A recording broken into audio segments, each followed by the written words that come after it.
Got to get it in. Does to Smith. Jabari for three and the win. Yeah! He got it.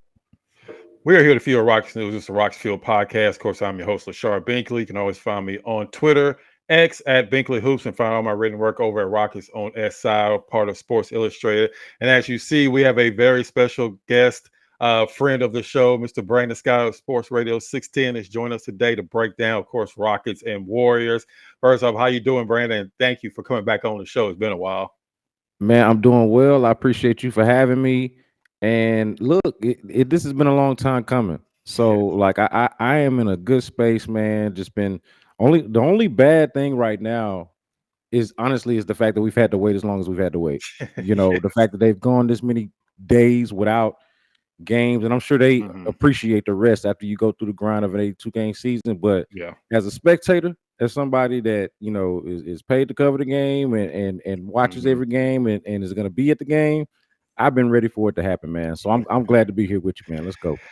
Yeah, because after they've been practicing for the last 3 or 4 days, and after a certain point, it's only so much you can ask them without actually any games being played in the last week. So yeah, I'm definitely ready for some actual basketball on the court. But before we get into it, why don't you let our listeners and our viewers know where they can find all your great content at? Yeah, man. So I'm on Sports Radio 610 twice a week. I do an hour within the loop from 11 to noon. So that's on Tuesdays, 11 to noon within the loop. And then on Wednesdays, I do a specific Rocket segment at 440. Yeah. So if it's Rocket specific you want to get, 440 Wednesdays with the drive with Sterner and Hughley, and then an hour of all kind of shenanigans or anything possible within the loop. So that's the main spot. And then of course my own podcast, the B Block Podcast. You can find that anywhere you get your podcast. And that's the best way to get a hold of me. Absolutely. Brandon's one of the best in the business, and it's not going to be too much longer before you have your own show on 610. You definitely deserve it. If you want just not Rockets content, but just sports, Houston sports in general, definitely make sure you follow Brandon, because he's definitely one of the best in the business when it comes to covering sports in the great city of Houston. And in today's show, of course, we're going to talk about Rockets Warriors. Specifically, we're going to be each given 3 keys we believe it's going to take for the Rockets to come away with a victory against the Warriors. We're also going to be going over a couple of the clips over the practices the Rockets have had this week, I want to get Brandon's thoughts on that. And also towards the end of the show, we're going to be giving, of course, our predictions for the series and why do we think that is going to go that way. But so let's go ahead and start off with the first topic. Kind of give your 3 keys on how you think the Rockets can defeat the Warriors, because we know coming into the series, I mean, it's been talked about every single day on all the major sports shows that the Rockets have never beaten the Warriors in the playoffs, and every single one of their contests against the Warriors, crazy enough, it's only happened in the last 10 years. So it's been pretty recent, and we kind of already know. We don't need to go through the entire history. We know what happened in those other 4 contests. So what do you think is 3 keys that you believe for the Rockets to actually defeat the Warriors for the first time in the playoffs? All right, so I want to start with one of the obvious, and I think it's been a talking point for the last several days, and that's the way that the Stars have played against the Warriors throughout the season. Now, we understand Alperensengun had a much better game, a couple of weeks ago when they played at Golden State, but save for that game, for the most part, neither one of those 2 main guys, and I'm talking about Alperensengun and Jaylen Green, I think we would all agree they're 2 best players, were not best player like in overall in the 5 games that they've played against the Warriors. And Jaylen Green specifically, if I'm going to just kind of key in on keys, let me just focus on Jaylen Green and the fact that he has just not played up to his own standard against the Warriors.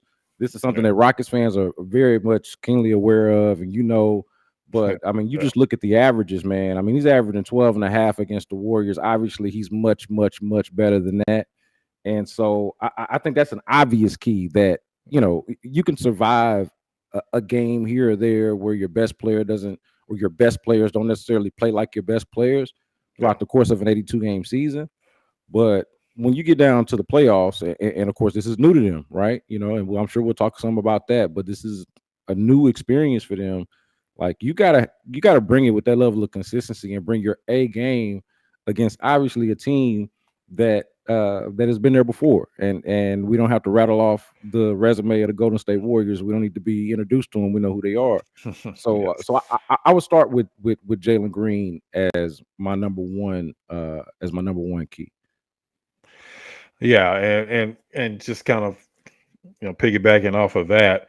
I mean, honestly, when it comes down to it, he was a big reason why they were able to win that last game. Because he stepped up, especially in that fourth quarter when Golden State was kind of making that little run. He was able to step up and make some huge shots, and absolutely because at the end of the day, Jaylen has gotten better as a playmaker. He's gotten better on the defensive end. But really, against a team like Golden State, like you're saying, you need him to be on his A game when it comes on the offensive side, because that's what they need the most from Jaylen Green, is him being on his A game when it comes to stopping runs from the other team when it gets down in the fourth quarter, because a lot of the talk has been about, do the Rockets have a clutch player? Who's their closer? Who's their closer? And honestly, for me, that has to be Jaylen Green, just because he is the most skilled offensive player on the team. He is the guy that can get his own shots. The Rockets don't have a lot of players on their team that can get their own shots. He's one of the few who can get their own shots, and he has to be that guy for the Houston Rockets, especially in the playoffs, especially when teams are going to be as great as alperensengun is. And don't get me wrong, he's great, but you can double team him. You can't get the ball out of his hands. That's why you need somebody like Jaylen Green to definitely step up, especially in the playoffs against Golden State. Yeah, and I want to be clear, man. I got confidence in him overall, and like the season that he's had, I think he deserves a lot of credit for the growth in his game. And he's obviously going to be a key to this series. I think the big difference between like what he's been this year and what he's been against the Warriors is really his 3-point shot. Like he shot 25% from three against the Warriors. His shot is just not falling. And we know that's the story with the Rockets, is like, hey, they're going to defend for the most part. That's going to be something that's going to translate. But Yes. can they get those shots off, or are they going to have one of those nights where they go cold? And I don't think you can afford to go cold against the Warriors. So that's I think that's going to be the big thing. A lot of those other parts about his game that I think were critiqued early on in his career, he's made a lot of improvements in terms of decision making and shot selection, effort, which I don't think was ever really as much of an issue as maybe some people might have tried to make it seem out to be. Yeah. But certainly, I think it's better now. All of it is. So I got a lot of confidence in him going into this series. I just think that it's going to be very much important for him to go against what the data shows from him so far against the Warriors. Now, I'll rattle off my other two really quickly because I really want to get your thoughts on them. Okay, so that's Jaylen Green, kind of fixated more so from an offensive standpoint. On the defensive side, man, I think that a lot of attention is being paid to the Amenthompson Stephen Curry matchup for understandable reasons, because we just saw it and it was pretty shocking and incredible to watch. I think we've been watching Amenthompson ascend for the better part of the season, but to see it kind of culminate in, hey, I'm going to shut down Steph Curry with stakes on the line, with like actual playoff seeding and a game that matters at Golden State, I thought that was relevant.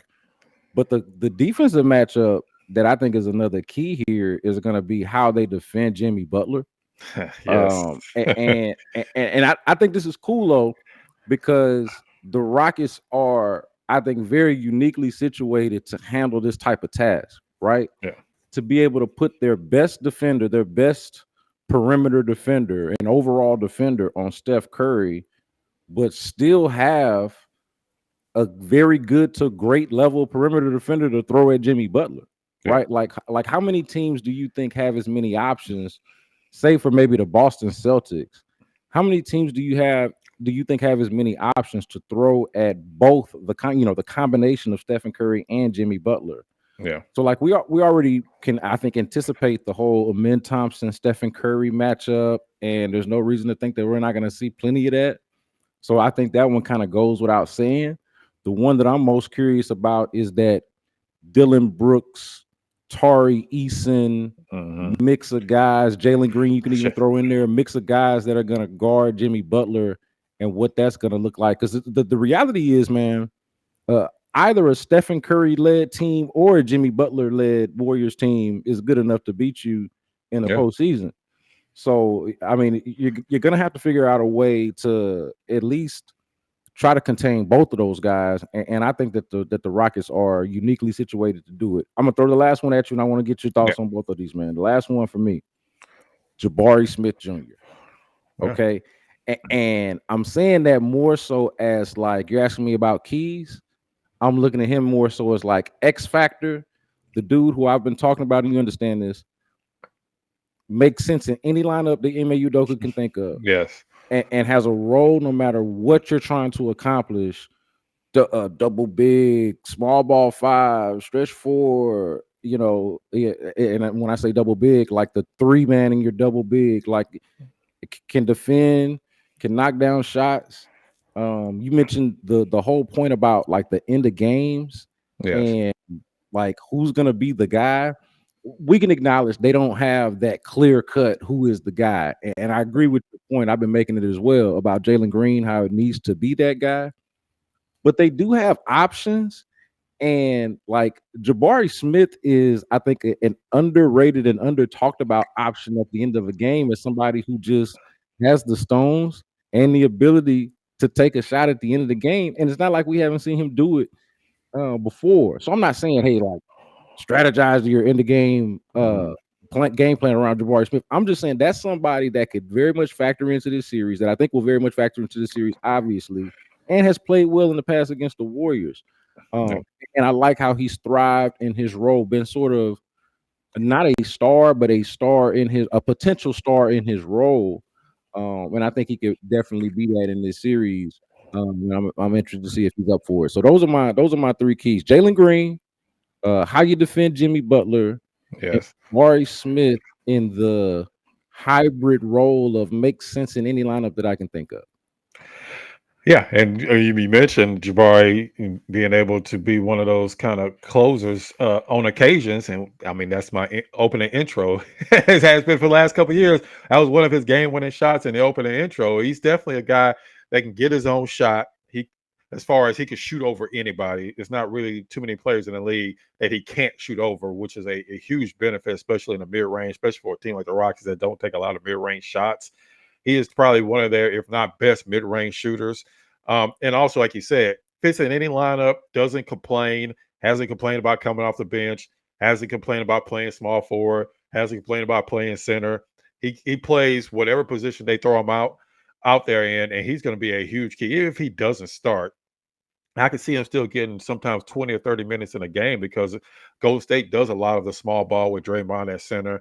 And sometimes the Rockets may need to put Jabari Smith at center. That's kind of one of the questions I asked him during practice, and he was like, he's very excited to play small ball center because he know how versatile he is and how much that helps the team in the long run. So yeah, he's absolutely one of the X factors coming off the bench, and something I don't think that Golden State can match up with. And just like you said, it's funny. I'll just say right now, one of the keys I had was guarding Jimmy Butler, because Steph Curry is going to get Steph Curry points. I know they held him to 3 points before, but we all know we've seen Steph Curry enough in the Olympics. We've seen him in playoff games. He's going to get his points, and he's going to really be on a mission. I mean, he was already going to be on a mission because it's a playoffs, but he's heard all the chatter about Amenthompson shutting him down. And you don't think one of the greatest shooters, if not the greatest shooter of all time, is not going to take that personal. It really comes down to, can the Rockets at least make it difficult on him, because he's going to get his points at the end of the day. But if you can contain Jimmy Butler, I mean, the only reason Golden State beat Memphis because both of those guys had over 30 points, and they still barely beat a Memphis team that had a hobbled Ja Morant at the end of the game. So if you can contain Jimmy Butler, then you're forcing guys like Moses Moody, Gary Payton Jr., Draymond Green, Kayvon Looney. You Brandon forcing those Podziemski. guys to be, Brandon Podziemski. You forcing those guys to beat you, and I'll take that matchup any day of the week over Jimmy Butler going off for 35 points. So if you can contain Jimmy Butler, and like you said, you have Dylan Brooks you can throw at him. You have Tari Eason you can throw at him. Heck, you can even throw out Jayshawn Tate if you want to for a few possessions. You have multiple guys that can actually go out there and guard Jimmy Butler. And if you can contain him, I mean, that is a huge advantage for the Houston Rockets, because then it really all falls on Steph Curry going nuclear, which we know he can. But I just think that Amenthompson is going to make his life hard enough to where he's just not going to be able to just control the entire series. And I think something people are missing when they were talking about his 1 for 10 game was it's not just the shots that he takes, it's the shots he's not even getting up because Thompson was preventing him from getting those shots up.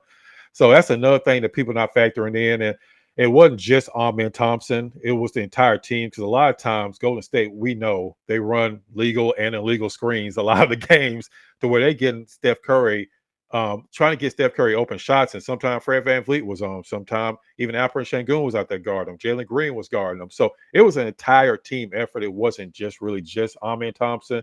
But we know that Thompson makes anybody's life difficult. You may score on them because, I mean, they're NBA players. But at the end of the day, it's going to be probably the most difficult, I would say, Steph Curry's face as far as the Rockets are concerned. Because even back in the day when the Rockets would push them to 7 games, yeah, you had Eric Gordon you could put on him, but the Rockets didn't really have a lot of people that could stay with Steph Curry back then. A lot of their guys was like a PJ Tucker, Luke Bonmute, who was guarding, Kevin Durant and players like that. They were more wing guys.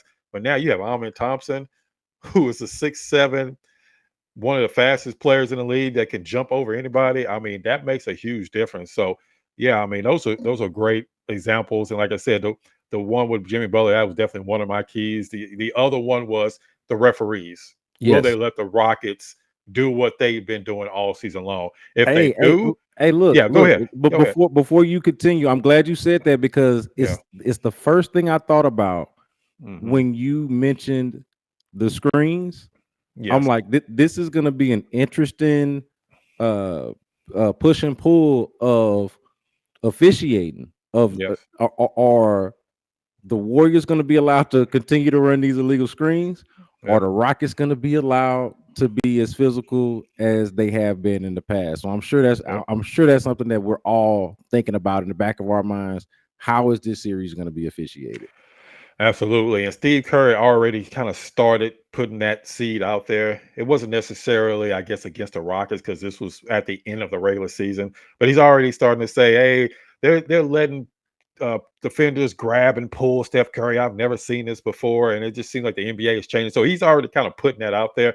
And I already know, and you know, that at some point during the series, he's going to make a big speech about how Steph Curry is not getting foul calls, and he's going to make a huge deal out of it. So, as Rockets fans around the world, you might as well get ready for it because it's definitely coming. But if the refs let the Rockets, I won't say beat up the Warriors, but if they let them play physical, then that's going to be, that's going to be a huge key for the Rockets because we all know the Rockets, they love to pull and they love to, make sure that the defender feels the offensive player feels them on the other end. So that's going to be a huge key is, what the referees do. Do they let the Rockets play or is it a free throw line fest game up and down the court, which you definitely don't want if you're the Houston Rockets. You want to be able to have a low scoring type of game. You don't want it to be 30, 40 free throws shot in the game and it just kind of takes everybody out of their rhythm. So that's definitely one of my keys. Like I said, we already went over to Jimmy Butler. That's a huge key for the Houston Rockets. And also my third key is just the bench. To me, the Rockets have the better bench out of the two teams. When you come off the bench with Steven Adams, you're coming off the bench with Tari Eason, like you talked about earlier, Jabari Smith. When you're coming off the bench with those type of guys, that's going to make a huge difference considering on the other side, they're coming off the bench with Gary Payton Jr. Don't get me wrong, Gary Payton Jr. is a decent enough player. But is he better than Jabari Smith? Is he better than Tari Eason? Is he going to have the impact of a Steven Adams? Kevon Looney, I know he's given the Rockets problems in the past, but he's not necessarily somebody that you really going to have to worry about coming off the bench and making a huge impact. I think those his best days are behind him. And whoever else they bring off the bench, I just think the Rockets have a better overall bench, and that's where they can really make an impact. Because if you look at the starting lineup, at least the way I'm looking at it, the Rockets have the advantage in 3 out of the 5 positions. They have the advantage at center.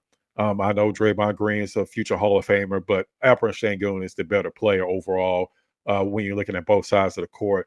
And then, of course, they have the advantage of wherever you kind of depends on where you want to put Thompson. I guess he's in this lineup, he's playing more of a 4 position.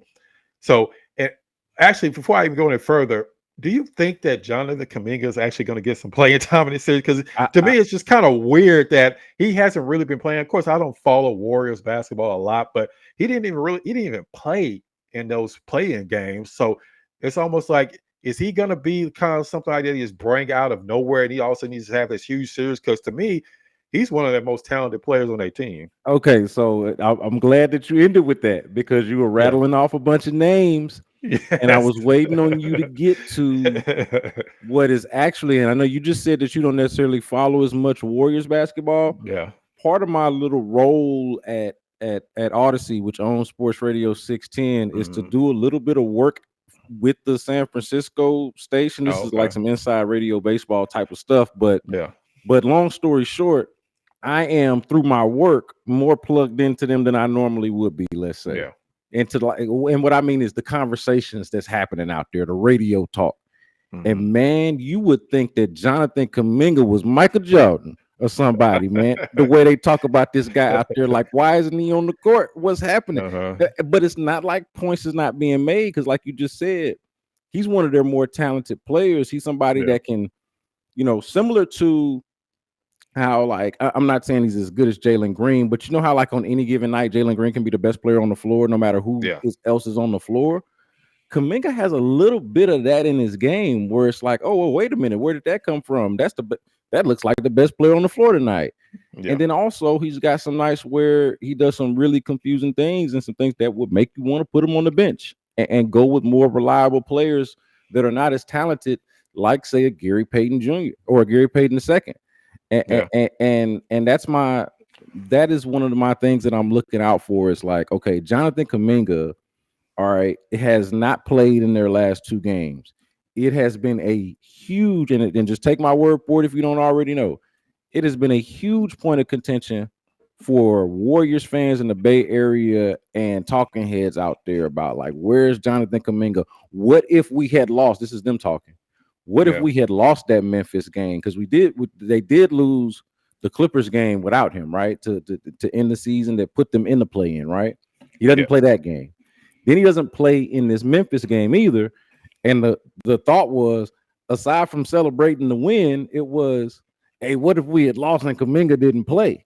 Would they be like mad at Steve Kerr and all this other kind of stuff? Like they really care about this over there in that space, in that universe. Yeah.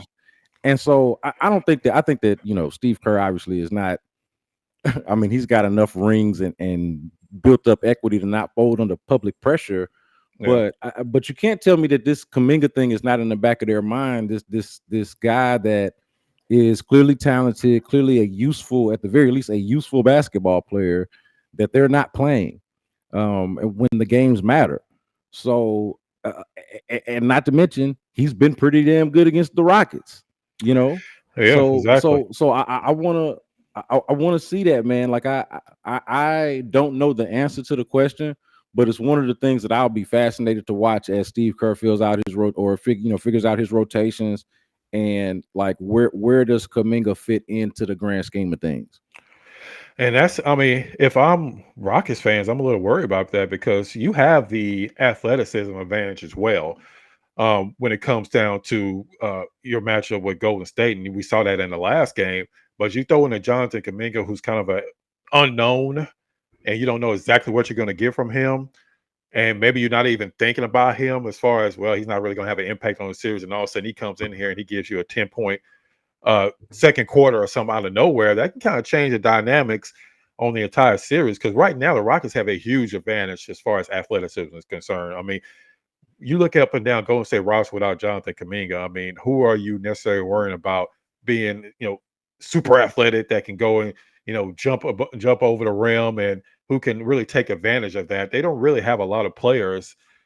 Steph Curry is Steph Curry. I mean, Draymond Green is on the back end of his career. Um, Moses Moody, I guess he's one of their more athletic players, but he's also not necessarily always involved in the offense on the offensive side. They've really been using Moses Moody more of a quote unquote defensive stopper. He was guarding John Moran a lot of times at the end of that game, so they kind of use him in that role. But Jonathan Kaminga can kind of be the X factor for Golden State. So, like you said, that'd be really interesting to see how that plays out. Because I'm having a sneaking suspicion that since it's a 7-game series now, that all of a sudden he's going to pull out Jonathan Kaminga. Maybe when they're struggling, all of a sudden Jonathan Kaminga is going to be having more playing time coming into this series. So, like I said, that'll definitely be something interesting to watch going forward. Before we get to our predictions, I want to get your thoughts on a couple of sound bites from practice the other day when we were able to talk to, of course, Ime Udoka and Jabari Smith. We also talked to Fred VanVleet, and I want to kind of start with the Ime Udoka soundbite where he's talking about. I asked him when it comes to the double big lineup, we kind of know how great it's been the last 2 or 3 months, but we also know the limitations when a team can kind of take advantage of having those two bigs on the court, like a Golden State who runs 8 tons of screen, like we talked about earlier, and who has a lot of ball movement. Will that kind of change how much they use the lineup? And this is what Ime had to say. Since Golden State has off-ball movement and many screens as they said, will that affect how much you play the double big lineup, or will you try to force them to change their lineup according to what you have on the court? No, we'll still play ours. I think we do some things that we can do to hide certain matchups or put people on specific guys for them.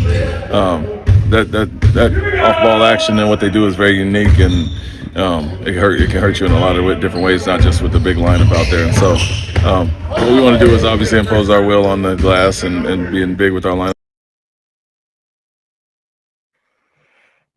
So, yeah, I want to kind of get your thoughts because last game against Golden State, we really didn't see that lineup when Steph was on the court. It was more when he was on the bench. So, do you still see them using that lineup as much as they have done the last couple of months? Or do you think that, the situation is kind of dictate that maybe we won't see that double big lineup as much? Yeah, I tend to lean toward the situation dictating that we don't see it as much. But here's what I'm interested in, though. What if we talk about these issues that the Rockies have offensively, where they go through these lulls and they're not making shots? I mentioned Jaylen Green being key and how he struggled to shoot the ball against Golden State specifically. So here's what I'm thinking. Like if the offense is stagnated or if they're cold from the floor, do they use the double big lineup as just merely a way to try to ensure some extra possession, knowing that Steven Adams is an offensive rebounding machine? And you heard in that clip that you just played there where you asked, you heard in the clip, that's you asking the question, standing there talking to what the rest of us heard in the clip from y'all talking about the imposing the will part of it. That's the part that really stood out to me and was my own thought. And it was cool to hear him say the same thing that I was thinking. Like, man, you might want to at some point, and I obviously get the argument against the lineup, right? But at some point you might want to use this as like your way to throw a curveball and again to impose your will. So I don't think we're gonna see a lot of it, but I'm curious if we see it as like a wrench, sort of in the same way as it was when we first saw it, right? Like it started off as like an experiment, not really something that they really were doing a lot of, and then they kind of found something within it, and then it became part of their identity over the last, I don't know, 6 weeks of the season or however long it was when they started using it. But yeah, man, I think there are like reasons and logic to deploy it if, say the offense is stagnated or you just feel like you need a spark of some sort and maybe you get desperate, I could definitely see it coming out in that way. Is that their like main strategy? Is that their main, like a lineup that they're, I think, focused on? No, I think it's just something that they have found, something that they didn't necessarily know they had in the beginning of the year, but found that they had it by the end of the year, and something that they, like a club in the bag. Yeah. And I think people don't realize, I think people do, but they just don't understand how great of a rebounding team the Rockets were this season. I mean, they wasn't just a number one team in the league this season. They had their best total rebounding seasons since the 1970s. That's how dominant they were on the boards. And a lot of it had to do with, of course, Alperen having a career high in rebounds, over 10 rebounds a game, but also Steven Adams having one of the best offensive rebounds per 36, even though I don't always like to use per 36 numbers, but it does really stand out. He had one of the best offensive rebound per 36 seasons in NBA history.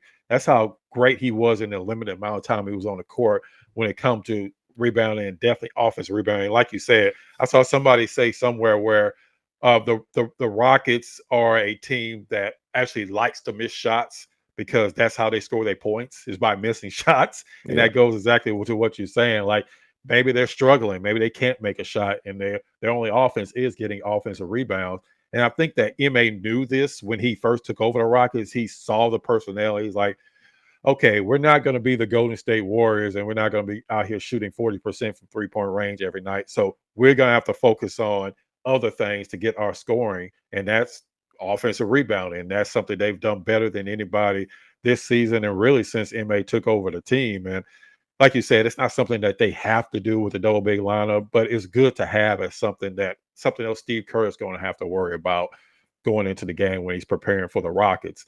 One more clip I want to play before we give our prediction is Fred VanVleet. He's talking here. Someone asked him, what do you think about Rockets fans having some angst about facing Golden State again? You know, basically PTSD after them facing Golden State the 4 other times and losing all those times. What do you think about that? And is that something that the team is talking about at all? No, this ain't that team and that ain't that team. So it's a different team. We're a different team. They're a different team. It's a new year. With the acquisition they made at the deadline, obviously they've been on the heater. They're one of the best teams in the league over the last few months. We understand that. Respect your opponent.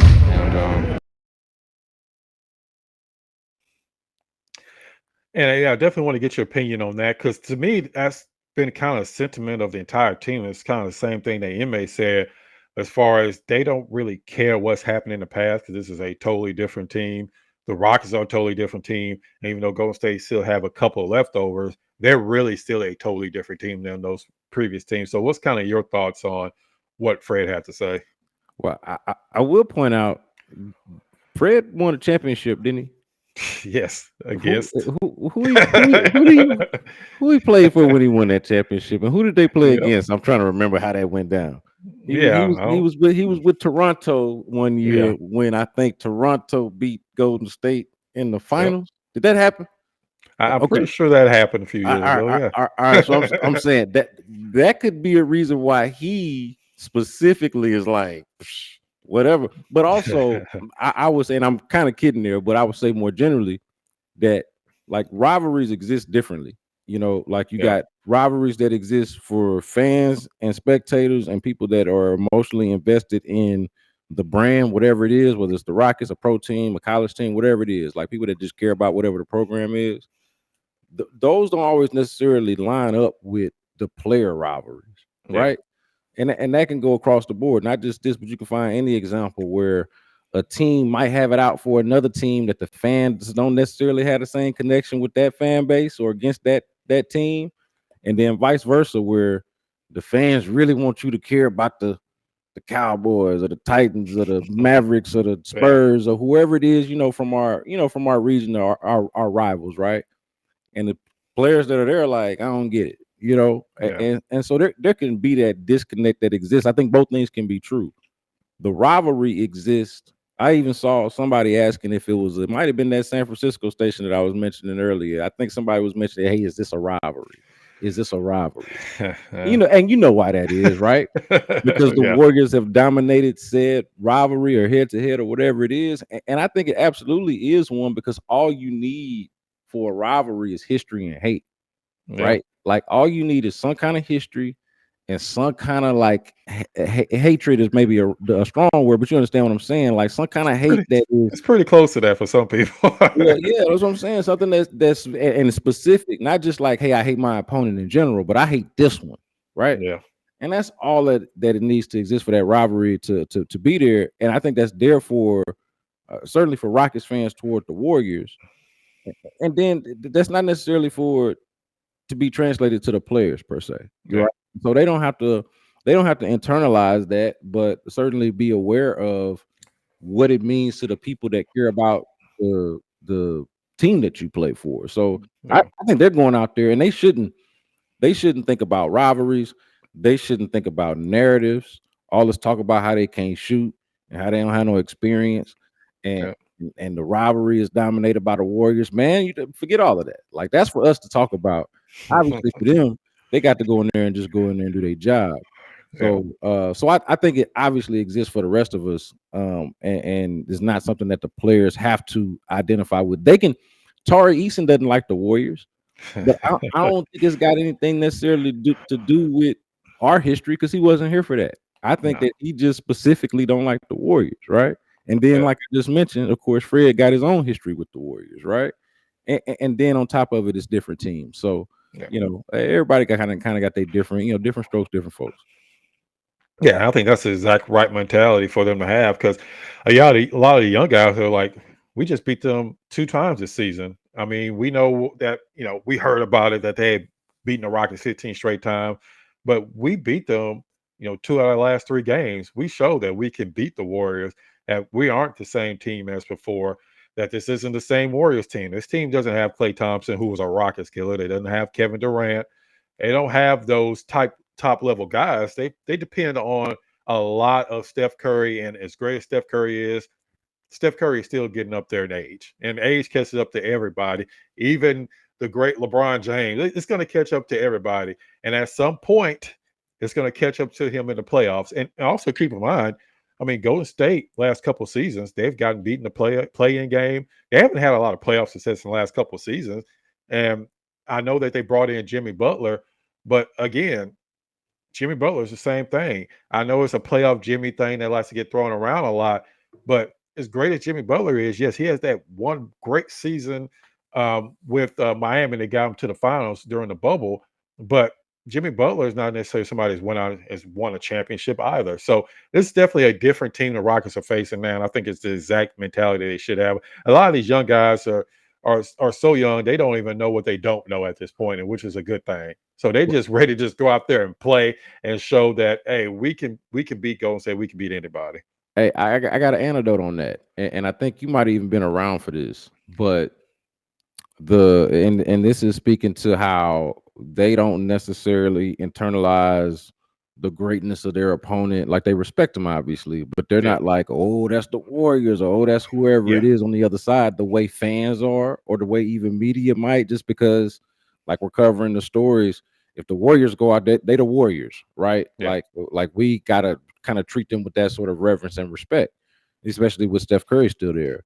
But this is an example with the last game that they played against Oklahoma City. So toward the end of the season at home, the Rockets beat Oklahoma City at home, and I think it kind of starts this like dovetail or this sort of stretch of games for Oklahoma City where people kind of looking right, what's going on with Oklahoma City? And it kind of starts, I think, there with the Rockets beating them at Toyota Center. But we're there in the locker room after the game, and if you remember, Amenthompson had a block on Shai Gilgeous-Alexander into the game, and somewhere in the fourth quarter, that was, to me, like freakish athletic, kind of crazy. Just the athletic feat that it was, because I mean, you watch this play, Shai goes up for a jump shot, he's in the air, and Amenthompson's feet are still on the ground. And he gets up and swats this thing with authority, and I'm like, that's not how it works. You know what I mean? Like, you got to perfectly time the jump, or like there's got to be a number of things that got to go right for you to block Shai Gilgeous-Alexander's shot like that toward the end of a game. Right, he's not having a Jordan-esque type of season for no reason, right? Scoring the way he's scoring the ball. So I go in and I ask him, I'm like, man, was that not to you one of your more impressive blocks? Like, I know you got a few of them, but was that not one of your more impressive blocks of the season? He's like, man, heck no. Like not even close, right? Like, not even close to as wild by this as I am, because I'm looking at it like this is not really what normal people do, you know. And so for him, he's like, and so later on in the locker room, I went back to him with the video, like, and showed it to him, like, hey man, this is what I'm talking about exactly, of what was, impressive about this. And he's like, yeah, man, honestly, I do that. And he referenced some block in Utah that helped win a game. I think his rookie year. That was his end of the game. Yeah, but which I would agree with him. But his point about this one was, hey man, I think I do stuff like that all the time. That's nothing to me, And I'm like, yeah, but I mean, I'm explaining to him, I'm like, yeah, but that's SGA. That's a dude that could win the MVP this year, leading score. Like this is not, and stakes, game on the line type of stuff. Like this, that's why it matters. He's like, man, I wasn't even thinking about the whole MVP Yeah. thing, and He like he says that a didn't, lot. Yeah. you know what I mean? Like he wasn't thinking about himself even necessarily as like a emerging defensive player of the year candidate, nor was he thinking of SGA as this MVP, or as I just laid it out, Jordan S season. Like he's not talking and thinking like that. He's just like, man, you know what he told me? He's like, man, I was surprised he didn't create more space, because normally he does a better job of creating space for that shot to where you can't get to it. That was literally what he said to me.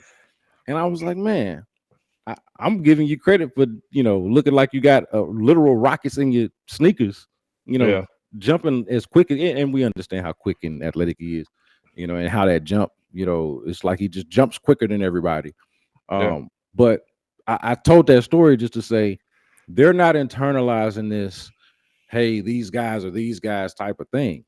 That they're not looking at SGA as like, oh, he's having a Jordan type of season, or at the Warriors as like, oh, them's the Warriors. You know what I mean? Like they're just handling business. Yeah, exactly. And that's the thing. Like these young guys, they don't know any different. This say first playoff series. They're seeing them just as another opponent. Like you said, I'm sure they respect them. Other than Tari Eason, who hates them, I'm sure even he probably respects what the Warriors have done. So, I mean, there's respect there, but they're not scared of the Warriors.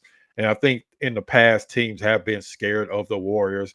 And that's kind of, once you're scared of a team, that's half the battle right there. So I don't think the Rockets will be scared of the moment. I don't think it's not going to be any big time butterflies. They're just going to go out there and play. And if they lose, they lose. But it's not going to be because, oh God, they're going to tighten up and they're going to choke in that situation. Because from pretty much all we've been hearing ever since they knew they were going to be in the playoffs, it was just like, yeah, we're ready for the playoffs. It may say, yeah, we're the second seed. I mean, that's what we were expecting. It's not like it was some big deal to them. It was just like, yeah, I mean, we were expecting to make the playoffs. This is exactly where we thought we should be. So it wasn't like some, huge accomplishment to them, because they feel like they have a lot more to go in the playoffs, and they want to go. They don't want to just get there and say, yeah, we got there. They want to go beyond that. So like you said, that goes exactly what you just said about, oh man, and that's kind of how he's been all year. It's just kind of like, you'll ask him a question like, man, you blocked Bol. That's amazing. He's just like, yeah, I mean, I was there, and I blocked the shot. It's just like, it's just no big deal to him, because I guess he's just so used to doing amazing stuff his entire life. So like now he's in the NBA, you would think like, oh man, you're doing this against the best players in the world. And he's just like, yeah, I've been doing this since I've been playing basketball. So it's just not really a huge deal to him. And that's exactly what you need in the playoffs. You don't want to get in a situation, then all of a sudden they're tensing up, and then they don't want to go out there and make a play because they're worried about making a mistake. I don't think you really have to worry about that when it comes to the Rockets. And of course, I want to go ahead and close the show out. We got to give our predictions on the series. We know it starts here on Sunday. Of course, best of 7 is it starts the first 2 games on Sunday and Wednesday in Houston. So I want to go ahead and get your prediction. I want to get your prediction on game 1, and also get your prediction on the series as well. All right, man. So game 1, I'm going with the Rockets. And listen, I have struggled with this because I thought from the beginning this has got 7-game series written all over it. I don't have a question about that. I can tell you, I think this is going 7 with some conviction. Okay. Yeah. In terms of how these teams are matched up. But who's gonna win game 7? Who do you trust? Game 7 at Toyota with this young crew that you never seen do it before versus this Warriors team that you feel like maybe you've seen do it almost too much. Yeah. And especially if you're a Rockets fan, man, you've seen them do it way more than you want, because they've done it against the Rockets quite a bit. But man, I got confidence in this Rockets team, man. I got a weird, like, just weird feeling about this team, man. Scrappy. I've been comparing them for a while now to last year's Minnesota team, except they don't, they got that one. They're missing that one thing that Minnesota obviously had, which was a bona fide superstar in Anthony Edwards. But I do think what Ant did in the playoffs helped a lot in the perception of him after that, right? Going into the Olympics and how we view him even now. Like Yeah. he had already emerged and was, an all NBA type before those playoffs. But my point here is legacies get made in the playoffs, Yeah. right? And you ain't never done it until you finally have done it before, right? And so I'm willing to entertain that something that I haven't seen before is something that I can and will see in the future. And I'm projecting this, man. I got Rockets in 7. Rockets winning game 1, and I got Rockets in 7, man.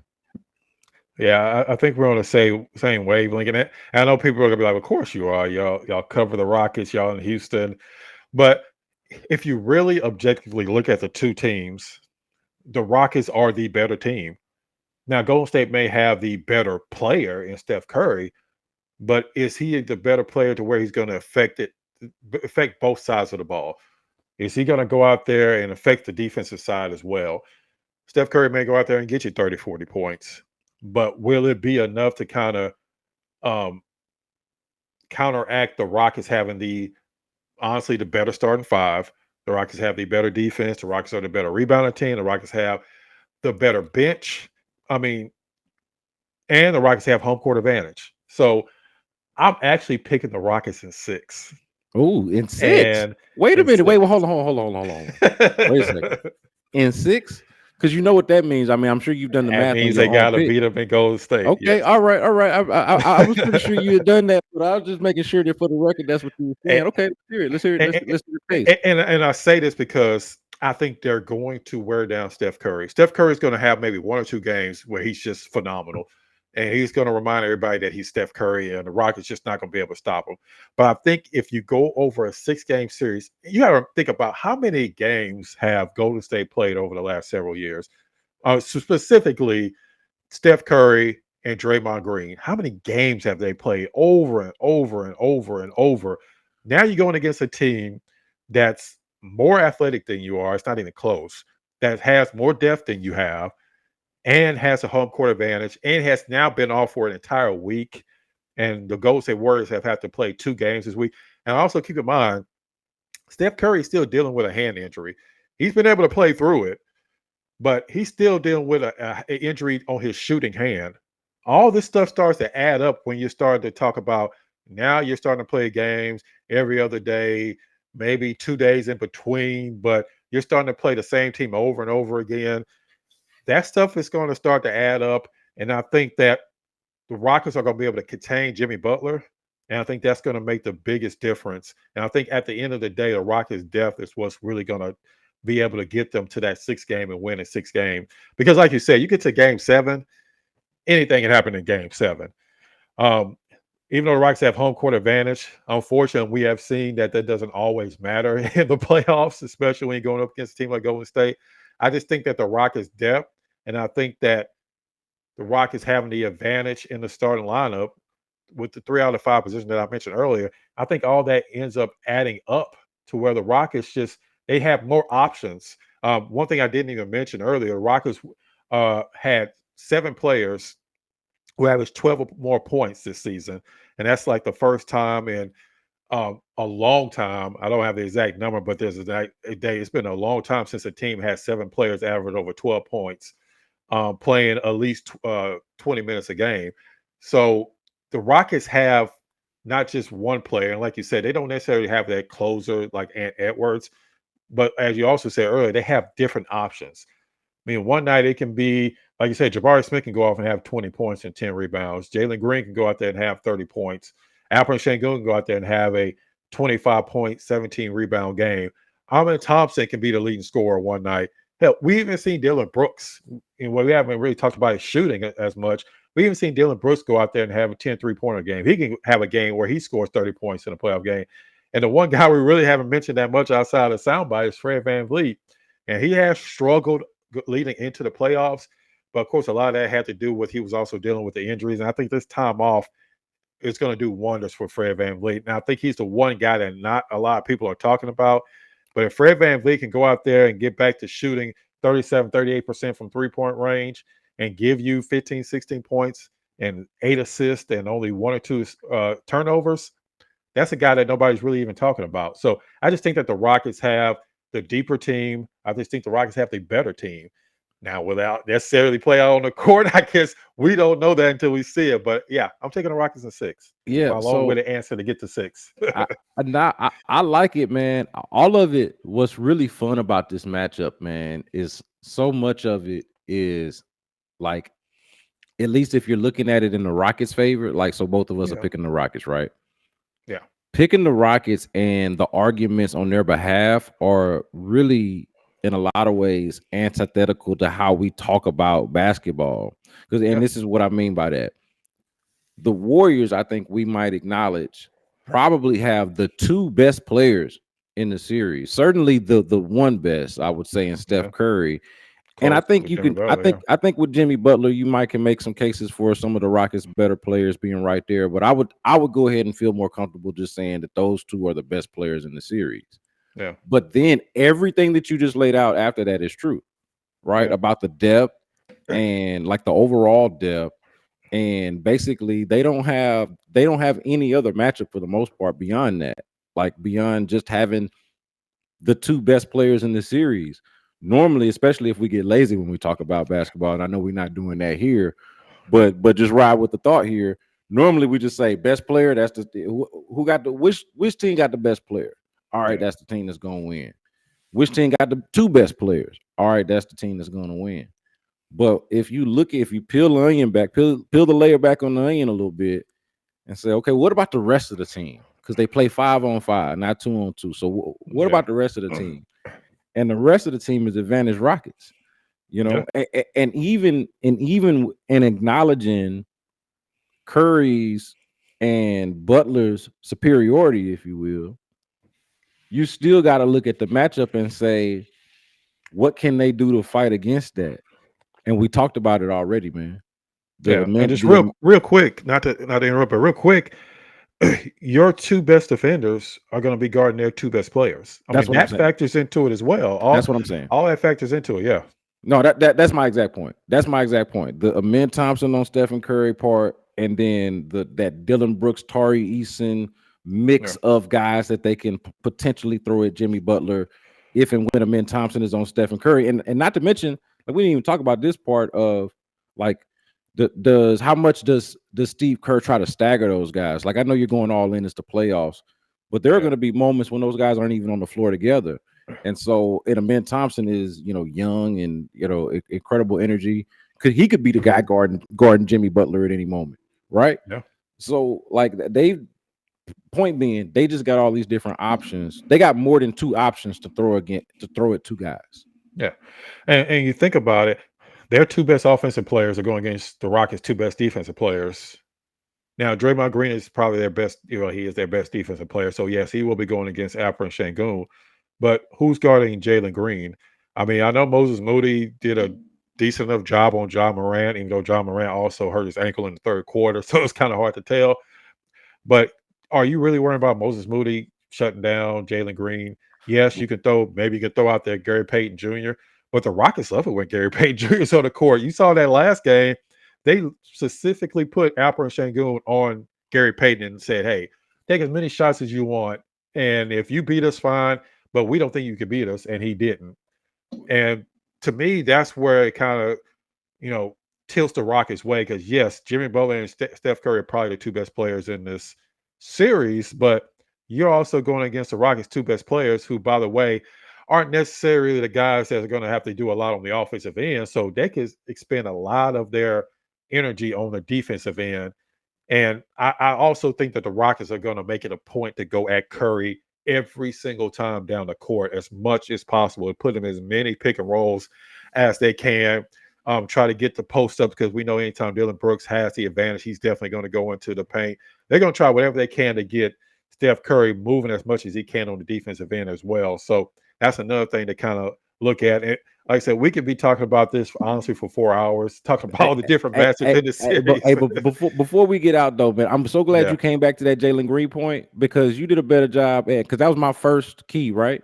Him not playing the way that he had been playing throughout the season against the Warriors. Man, that's another, what you just laid out, man. The fact that, like, who can guard Jaylen Green? Yeah. That's why he can't average 12.5 against the I don't know. Warriors. That's why he's got to play up to his known and understood potential against the Warriors, because ain't nobody out there that can really deal with him.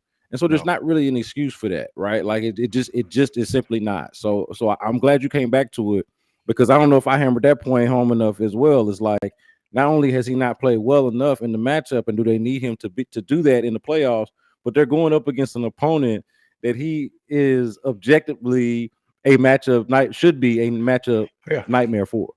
Yeah, because I don't think you could put Jimmy Butler on. I just don't think Butler's fast enough. And also, do you really want to wear down Jimmy Butler? Because we know Jaylen Green, he's going to be up and down the court all game long. So I don't know if they necessarily going to they may have him on certain situations, but I can't see them putting on him the entire game. So it's really going to be Moses Moody. It's going to be Gary Payton II. Those are the two guys that are really going to probably be guarding Jaylen Green. And Gary Payton II is a decent defensive player, don't get me wrong. But honestly, there's nobody on Golden State that should keep Jaylen Green from getting 20 points plus a game. Well, It's they're just going to really hunt. not. They're going to hunt Pajemski like that. That's going to Oh, be. yes. They're Yeah. they're going to hunt. Yeah. The strategy, like if we're going to get in our basketball big brain for a second here, Yeah. but simplify it, the strategy going to be to hunt Steph Curry and Brandon Pajemski. Yeah.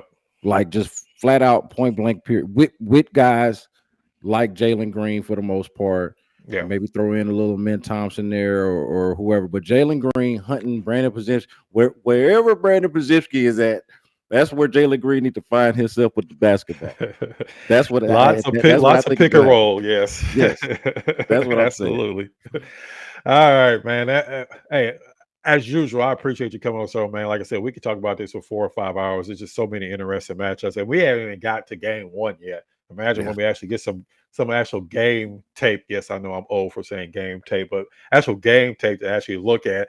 It's going to be like a really fascinating series, and I'm really actually looking forward to it. I know a lot of times, as you know, we can't necessarily be fans when we're on press row, but I'm really looking forward to it. It's been a long time since we've had playoff basketball, so it's definitely going to be a great night at Toyota Center. But before we go, again, can you let everybody know where they can find all your great content? Well, first I was going to say that you're going to have to free up your calendar too to return the favor and hop on the B Block podcast, man, to react to at least one of these games before this series is over with. We're gonna have to reverse this and do this on the B Block as well. Which, to your question, check me out on the B Block podcast wherever you get your podcast, and also at Sports Radio 610. I'm on In the Loop from 11 to noon every Tuesday, and on the Drive, Rocket Specific on the Drive on Wednesdays at 4:40. That's during the season at least, and so of course throughout this playoff run we'll be doing that before we kind of flip it back over to the Texans. But yeah, check me out on Sports Radio 610 at the B Block, man. Absolutely. Like anytime, let me know, and I'll definitely will be there, because we're gonna have plenty to talk about in this series for sure. I do think it's gonna go 6 or 7 games. I wouldn't be shocked, like you said, if it goes 7 games. I wouldn't be surprised at all. So we have a lot to talk about. And again, thank you for coming on the show, man. It had a great time. Yeah, man. I appreciate you for having me, man. Anytime you ask, I'll come on. Absolutely. I definitely will be seeing you out there on Sunday for game 1. And as usual, I appreciate all the support. If you're new to the channel, make sure you subscribe, because as you see, we do everything on this channel. We have podcasts, we have pre and post game, we have all different type of events. We have pretty much everything you can think of when it comes to Rockets. I'm going to be out at every home playoff game. I'll be out at practice tomorrow. So I have the interviews after practice as well tomorrow. So make sure you check that out. As usual, I appreciate all the support, and make sure you check out the next episode of Rocket Fuel Podcast. All right, my man. I appreciate it. Yeah, man. That was